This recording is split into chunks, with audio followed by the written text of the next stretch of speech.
देखो तो ये हमें अल्लाह के अजाब से डराता है।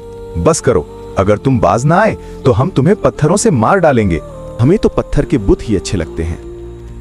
वो गुरूर की आवाजें थीं जो 950 यानी 950 साल तक गूंजती रहीं, उसे एक तन्हा शख्स के खिलाफ जो सिर्फ सच्चाई की भीख मांगता रहा। उन्होंने ताना दिया, अगर तू सच्चा है तो ला वो अजाब, हम तुझे और तेरी कश्ती को देख लेंगे। मगर फिर वो आखिरी रात आई जब खामोशी में भी एक हैबतनाक धमाका हुआ। वो किस तरफ दौड़ रहे थे? उसी कश्ती की तरफ जिसका वो मजाक उड़ाते थे। लेकिन क्या उस वक्त उन्हें कोई पनाह मिली? जानते हैं, उस अजीम तूफान में सबसे ऊंचे पहाड़ की चोटी पर खड़े होकर एक बेटे ने अपने बाप को क्या जवाब दिया था।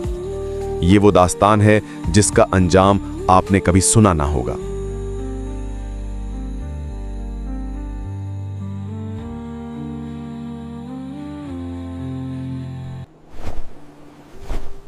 लोगों, देखो तुम्हारा रहनुमा इदरीस कहाँ चला गया।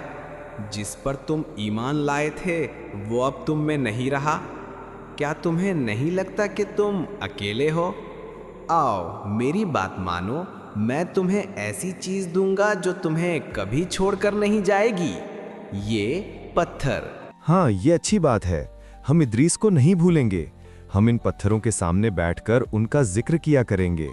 और यूं शैतान अपने नापाक इरादों में तेजी से बढ़ता गया।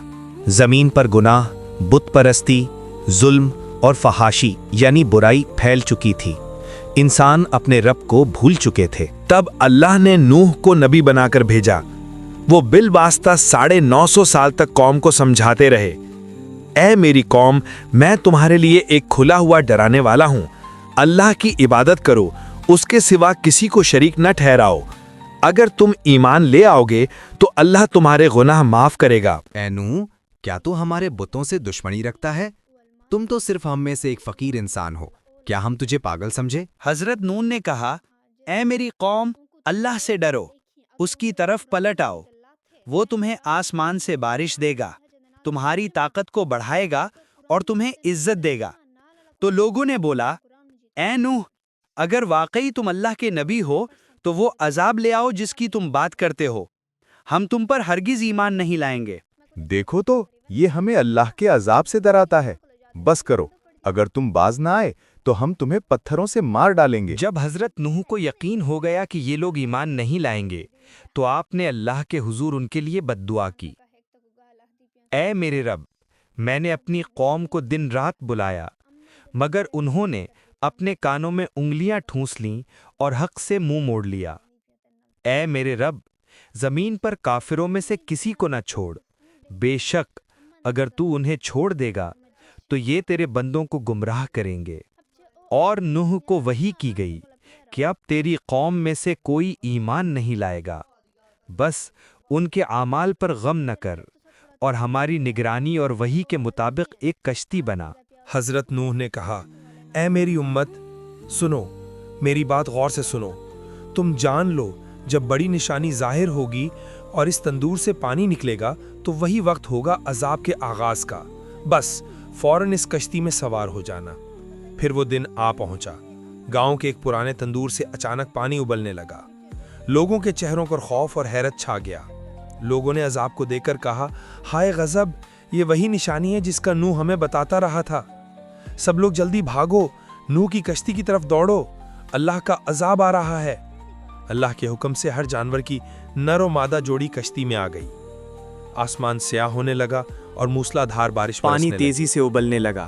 कच्चे घर और गलियां सब डूबने लगीं। नूह अलैहिस्सलाम के मानने वाले कश्ती की सीढ़ियों पर चढ़ने लगे।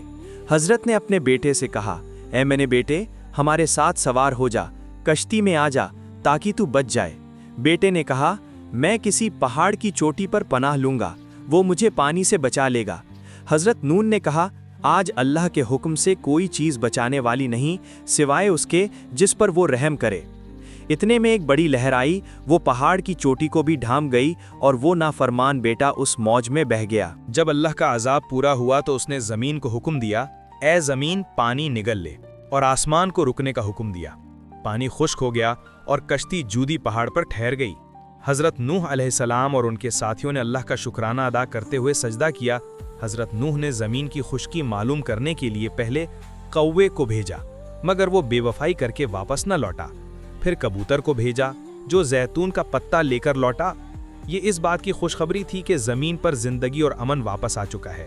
اسی وجہ سے کبوتر امن کی نشانی بنا۔ اللہ کی رحمت سے نئے دور کا آغاز ہوا۔